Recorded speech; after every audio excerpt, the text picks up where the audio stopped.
In this video I'm going to show you guys how to screen share on Discord. If you didn't know how to do that yet, then make sure to watch this video till the end and you should be able to do that. Let's get started.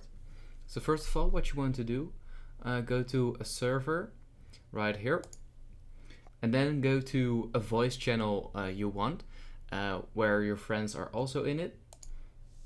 And then at the bottom it says video and screen.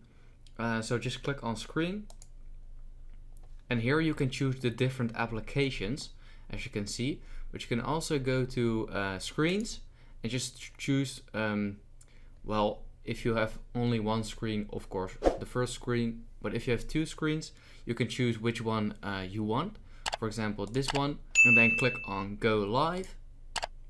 And now, as you can see at the top left corner, your live stream or screen share is right here.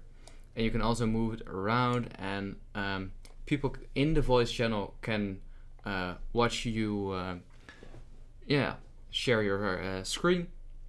So that's basically it. If this video helped you out, please leave a like and let me know in the comments if it worked, and I'd appreciate that. Bye. If this video helped you out, please consider subscribing so I can grow the largest how-to channel on YouTube. I'd appreciate it.